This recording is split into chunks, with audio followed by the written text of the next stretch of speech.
I was 9 when my parents realized that me and my brother had a calling.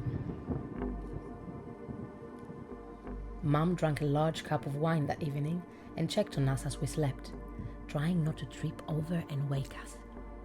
She found us asleep next to each other on our shared bed. Around us were 9 snakes.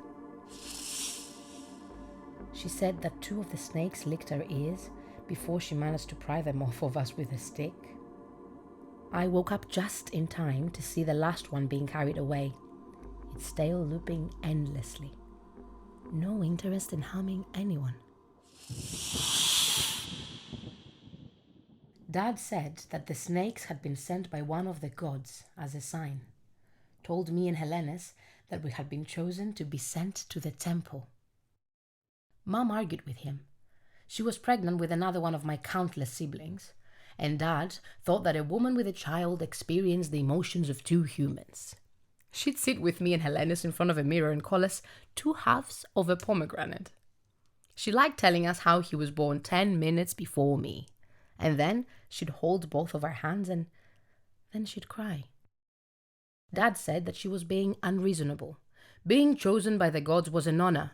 Isn't that right, Cass? I said yes. When Mum cried again, he rolled his eyes and I copied him. I didn't want him to think I was hysterical as well.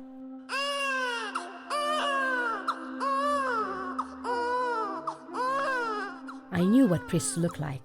I'd seen them at a distance from Dad's shoulders, watched the way the long robe swept the steps behind them, white mixing with dust. I saw them standing outside my mum's room when my little brother Paris was born, saw them leaning, pressing ears against the door, waiting for his first ever cry from his little baby lungs. The women inside yelled with him, shrill and undulating. While Mum was asleep, baby on her chest, Helenes and I moved to the temple by the coast.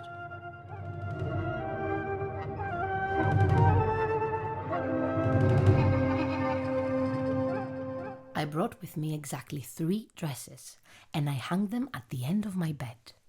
Helenes brought with him a knife that used to belong to Dad. We shared a room underneath the temple. It had no windows, but I didn't mind. It felt like a holiday. There were rats. The atrium was huge, a large square courtyard which looked massive when we were kids. We would race. I was faster than Helenes, but if he lost, he would go all sullen and stop talking to me. I'd let him win.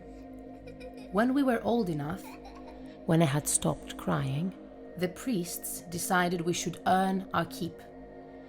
Without Mum, I cried for months. Mum taught me a prayer and I said it over and over.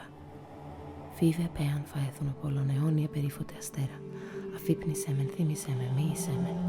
Αφύπνισε μεν, ενεργοποίησε με. Έτοιμη είμαι. Helenes had teaching from the priests, and I was told to go to the women's quarter. I had to wake earlier than he did. I'd leave unnoticed at dawn and not come back until sunset. The women showed me how to sweep. They talked about how little I was, tangling their fingers into my hair. They said I was pretty, which I was used to hearing at that age. They asked me about my mum, who she was, where I was from. They laughed when I told them, patted my hair again, asked me, what was I doing here? When Mum visited, I told her that I had made lots of friends, that I was having a great time, and that I didn't miss my old life at all. She kissed Helenes on the cheek. Then she cried so hard that she had to lie down on the courtyard floor. When she left, the women made fun of her. No, they didn't. Yes, they did. I wanted the ground to swallow me. He never told me, but I know Helenes struggled with his lessons. Back in our room, he would sharpen his knife in a bowl of water, and I'd use the water afterwards to scrub the dirt from under my fingernails. I'd pretend to be asleep while he sat on his bed, chanting quietly, moving his hands slightly as if he was rehearsing a dance. He'd made small noises of disappointment. Later, when I was washing clothes, I repeated the words back to myself. The water started to boil, bubbling onto the floor. I burned my feet. For 9 months every year, God came to stay.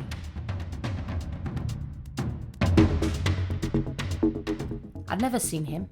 The priests called him the Quiet Lodger, as though he sleeps in a bed and pays his board. When he arrived, we would throw a festival.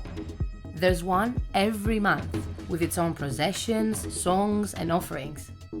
There's one for fertility, where we sculpted genitals from clay, and for marriage, where we gifted our childhood toys to shrines.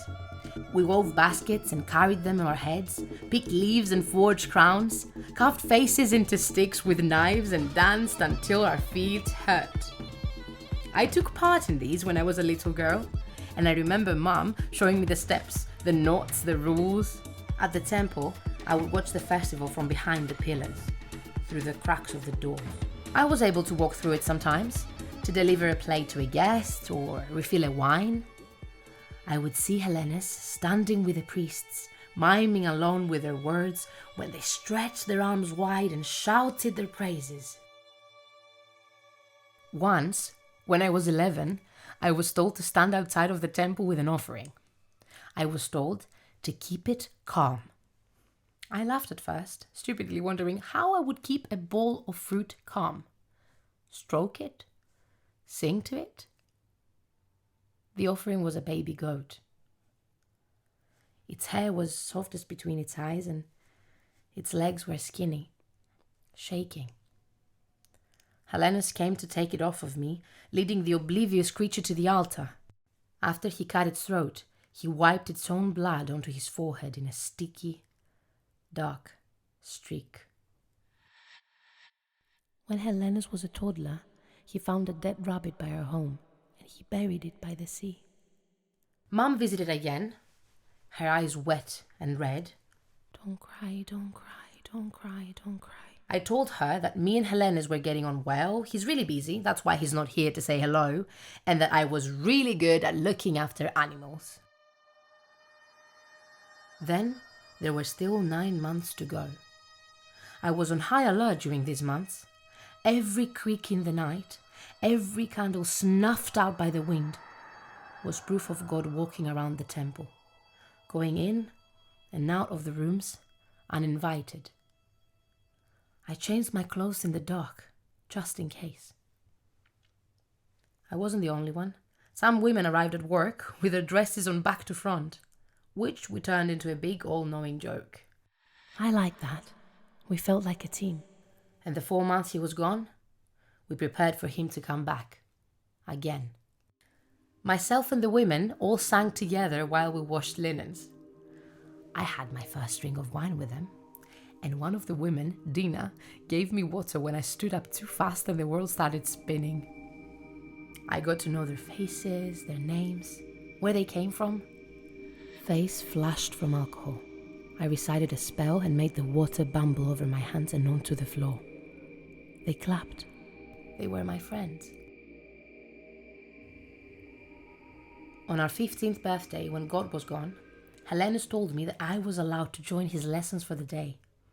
I watched the way he sat with the men, shoulders pushed back.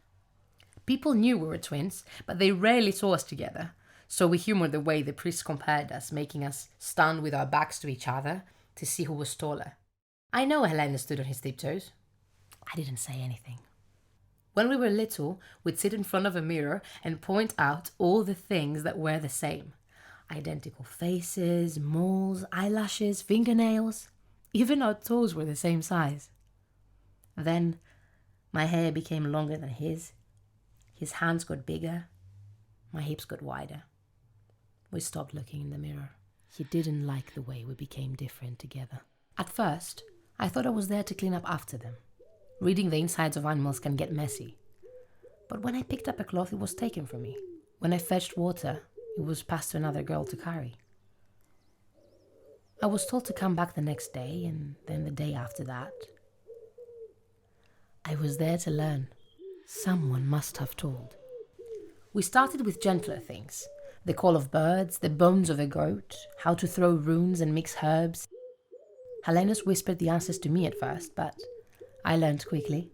Then we worked on throwing bones onto a fire, how to reach in and read them, how to ignore the white-hot flames on your forearms. I could withstand it longer than Helena's. After we practiced, the women of the temple would sweep around my feet. At first, I moved out of the way, but the priest stood like an unmoving obstacle, not acknowledging them. I copied. The priest told me that it was a shame about my sex. If I were a man, I'd have my brother's job. I tried not to think about cleaning, about dipping my hands in cold water and drying them in a cool breeze. I woke up in the night and saw Helena crouching on the floor. One morning, Dina woke up screaming. He was hitting himself in the head over and over and over. When the women found her, she was covered in snakes. The priests counted 9 of them. I reached out to him. He slapped my hand away. 4 months had passed, and God had come back.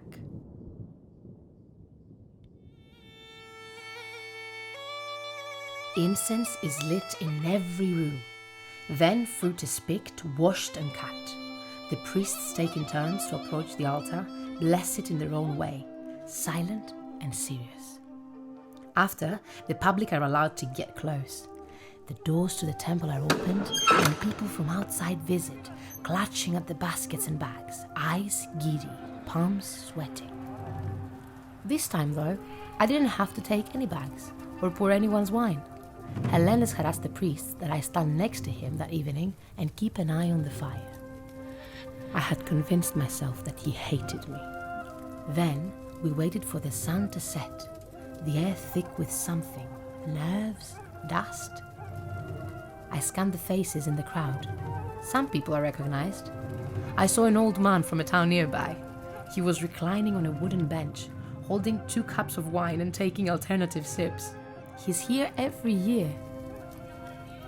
There was a group of official-looking men, wearing embroidered robes, shoulders relaxed and mouths loose, but eyes darting around the room as though something was watching us all from behind the marble columns. At the entrance, holding their ground, as best they could, against the jostling around them, stood the women of the temple. They held trays of grapes and cups, smiling brightly.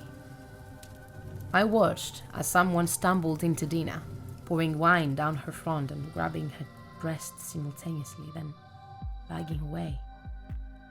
My cheeks burned hot, suddenly embarrassed and guilty all at once. Traitor. I knew how this evening was supposed to go. Helenas had made me repeat the steps back to him. 1. The music begins. Young boys grasp the lyres with white knuckles, and the chatter dies down. 2. The priests light a large fire. The smoke swirls into the air, settling above my head like a rolling mist. 3. Acknowledgements. People are thanked for coming, one by one. Offerings of fruit and wine are deposited in the middle of the room. Some are expensive, big declarations of their love for the pantheon. Others are tiny, a shining coin, a lock of hair. 4. The sacrifice is brought in. The calf is stubborn. It digs its hooves into the marble floor. I wince at the scratches. Helenas pull at its rope, dragging it into the center. The crowd parts around him, humming in admiration. My brother is admired. 5. I step towards the fire. The crowd's humming changes. They're confused. 6. Helenas looks like he's carved from stone. He doesn't look at me. And that's okay. We haven't spoken properly in months, and I decided that later this evening we'll joke about this. Later, we'll chase each other around the courtyard like we used to. 7. Helena slits the calf's neck in one swift, smooth action. 8.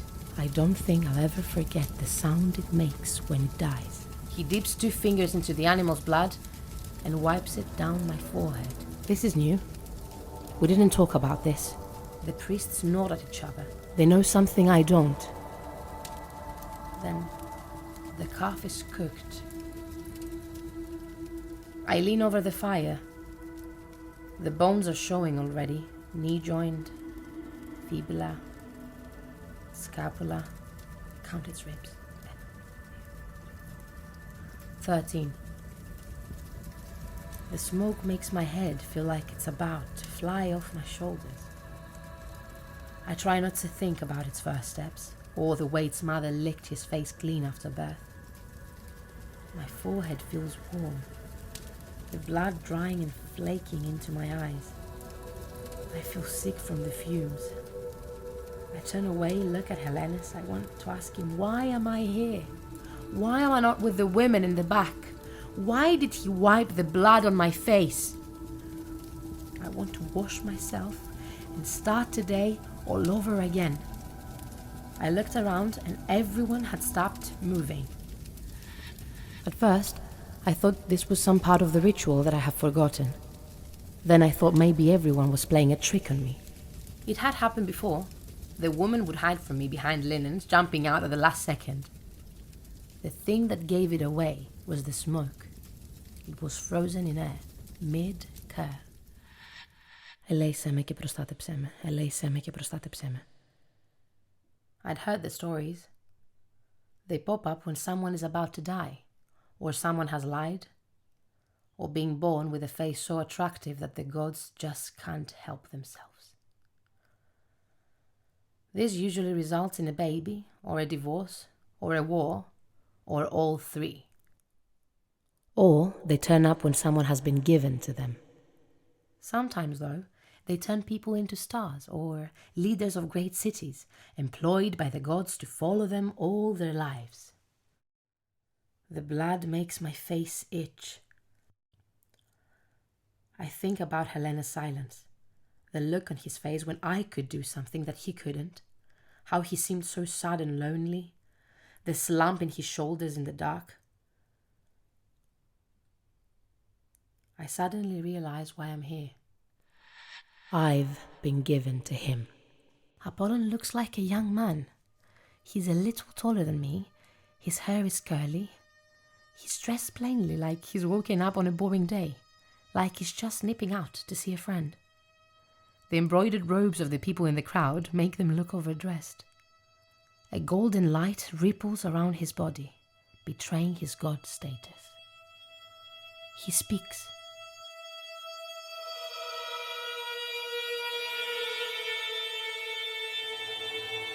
I want to tell him that a mistake has been made. I am not an offering. I am not really meant to be here at all. I should be behind the scenes, arms linked with my friends, whispering far away. He tells me that he watched me grow up. I look to Helenis again. Help me. Tell him that he's wrong. He's never been told that he's wrong before. The muscles in my neck have seized up. I can feel a hand on my knee, on my waist, on my shoulder, my lower back. My dress feels flimsy. I wish I was wearing more layers. He tells me that he has a gift for me.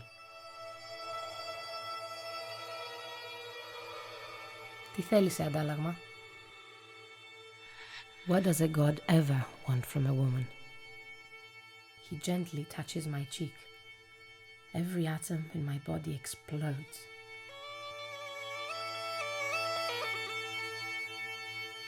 I see two small children looking in a mirror, comparing their faces. I see churches, believers, protests, lovers, trees. Πατέρες να κρατάνε τα μωρά τους. Shining metal buildings. Creased hands washing blood from a cloth. Glowing screens in a room. The closing of curtains when seeing a soldier. Τάξεις γεμάτες παιδιά. I feel the future kicking in my stomach. Πόνος της γένας. The sadness of my baby's first heartbreak. The realization that I won't be alive to see it. The sting of being hit in the face. The coolness of water at the coast of an unknown country. The heat from piles of books being burned. The scratchy fabric of an unloved dress. The pinching of fat between thumb and finger. A couple arguing over the time they don't spend together. Ένας πουργίτη να πέφτει από τη φωλιά του. a star swallowing itself whole. I see Dina watching me with wide eyes, sneaking away in the night to tell the priest that there is a witch in the temple. Βλέπω τα πάντα. I see everything. Dispersed throughout is my mum. I see her room, her bed that I would climb into after a nightmare. She sits on it and looks towards me when I enter the room. She frowns when she sees me, which I don't like. I want her to smile. I try and ask her what's happening, and then I see myself through her eyes. She doesn't see her daughter. Instead, she sees Apollon. We moved away, tried to hide under the blanket, tried to kick him. He presses down on her, on me. Get off, get off, get off! The vision skips ahead to the swelling of her stomach. Her telling him everything, him not believing her. The horror of seeing snakes curling on top of her children, my little brother Paris screaming in her arms. His face is like a sunbeam. I think I'm going to be sick. The room is still frozen in time. I just want to lay down. There is a hand tugging at the hem of my dress. No, stop. Get off. I said no! He recoils like I've slapped him. Grips my face. He pushes his fingers against my lips, opening them, and spits directly into my mouth.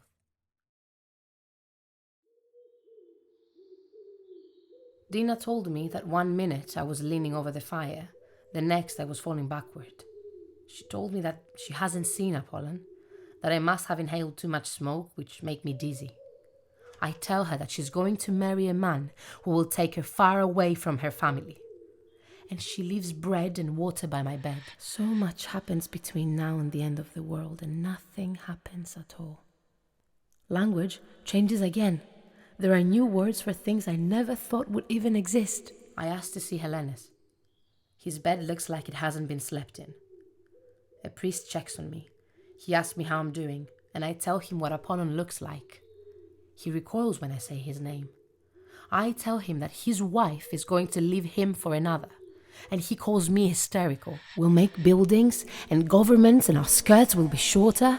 Women will be able to vote on things like laws and money. Women will be able to marry each other. I get out of bed and lay on the floor. It's so cool against my back. I hope that the chill sets into my bones. Sit up again. Lay back down. I put my hand in my mouth and try to scrape out the metallic taste, though I already feel it interlacing with my blood, splicing and melding. I imagine my body as muddy water, and I don't like the way my cells are mutating. There's so much music. I've listened to 400 songs already. There's all these different politicians too. I see all their faces. They argue the same way that we do, but about different things. As I lay there, a shadow looms over my closed eyes. Mum licks a finger and rubs at my forehead. My city doesn't exist in 10 years. This planet doesn't exist in 10,000. We're all swallowed up by a cloud. Why didn't you warn me? It seems scary at first, this change. People identify it and try to stop it from happening. She tells me I wouldn't have believed her. It all ends. And then there's nothing for a while. She tells me how no one will ever believe me. How that's part of it. You refuse a gift and you pay the price. She tells me how everything in her body is telling her that I am a liar. She tells me how she's ignoring it. She cries. I cry with her. It feels so good. I see what happens after. The way something grows in the absence of us. I hug her and we breathe together. In her arms, I see her learning how to walk as a child, running towards her mum, chubby hands grabbing at air. I see her mum and her mum's mum. I see all the way back. The thing that grows is something different. Being chosen by the gods is not an honor. We are not something to choose. Something new.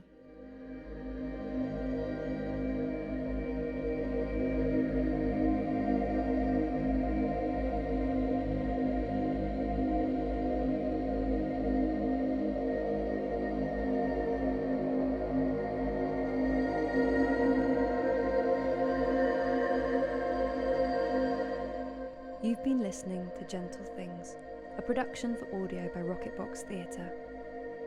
Gentle Things was written by Rach Horner and was performed by Amalia Paschalidi. It was directed by Mischa Jones with sound production from Harry Brewer. The music was composed and performed by Oscar Reeve and James Freeman, with additional thanks to Caroline Winterburn, Alice Lloyd-Davies and Ross Hayward. We'll be releasing the full EP of tracks from Gentle Things on our streaming platforms soon, and you can listen to our other audio productions at rocketboxtheatre.co.uk. Thank you for listening.